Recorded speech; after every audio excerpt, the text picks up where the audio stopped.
Even today, scientists around the world are finally beginning to ask, how could we have so willingly swallowed such an improbable lie?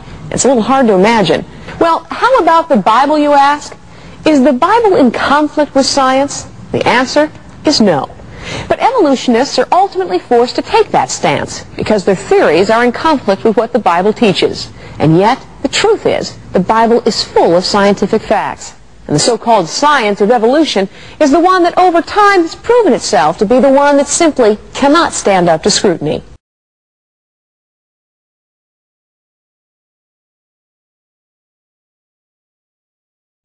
Do you like being on the cutting edge of knowledge? The Bible has always been years ahead of scientists and is one of the most advanced science books around.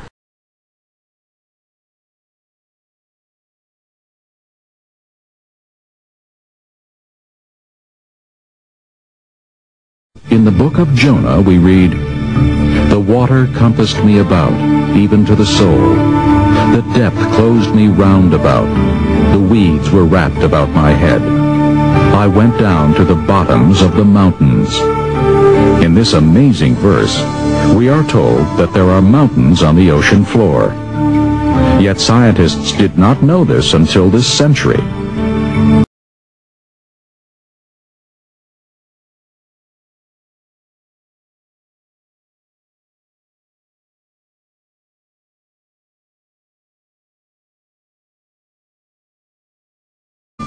Many other scientific insights were revealed in the Bible centuries before man discovered them. For example, atomic fission, oceanic currents, the hydrologic cycle, the jet stream, dinosaurs, and innumerable stars.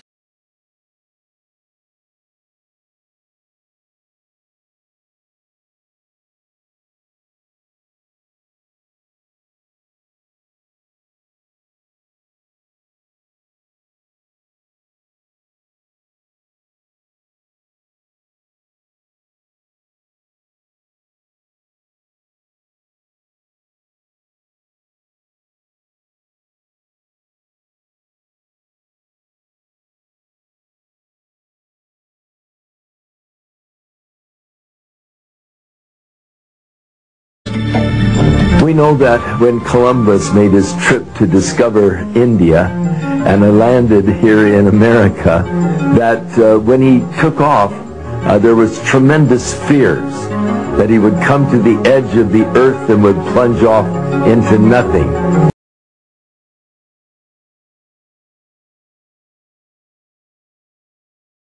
Yet, had they read the Bible, they would have known that Isaiah talks about the circle of the earth, and that the earth is actually round.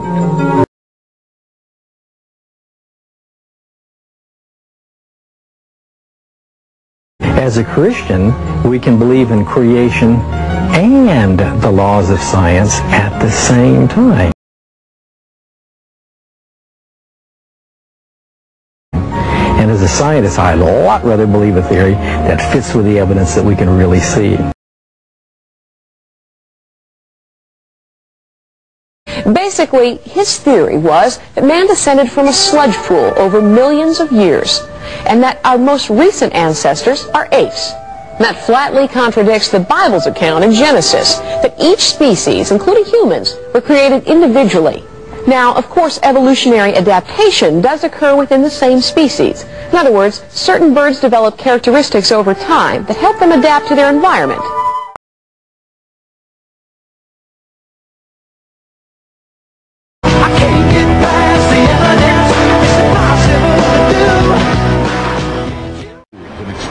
Glory of the immortal God for images made to look like mortal man and birds and animals and reptiles. Therefore,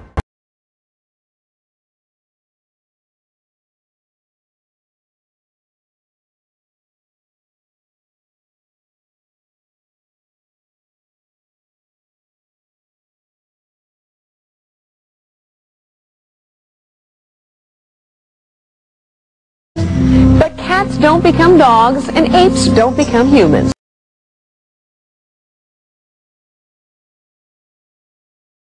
And you know, Darwin's attempt to deny God's part in creation wasn't new. his ideas actually came from early pagan Greek philosophers. So all those scientists who are so proud of the scientific heritage of evolution really ought to trace it all the way back to its rather embarrassing roots. And when you do, you'll find out just how ridiculous it gets. As those early philosophers envisioned the universe coming out of chaos, which then produced the first goddess, Earth, they believed the goddess then created the god of the heavens, who became her husband. Not very scientific, is it?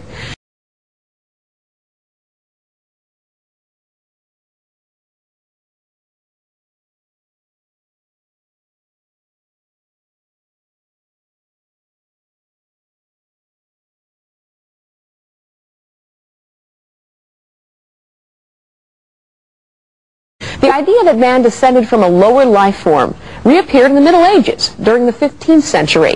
The problem was that no one could explain how it could happen. One species did not seem to be able to become another species.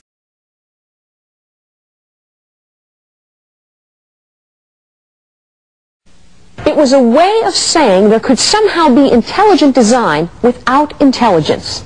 And at the core, that was Darwin's real objective, to explain life without the creator God in the equation. The problem was, science then, as well as science today, contradicts it.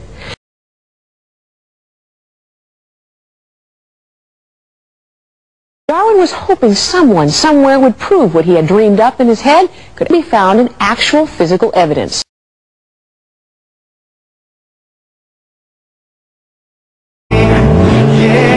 The truth is, evolution relies on blind faith and hoaxes like the peppered moth.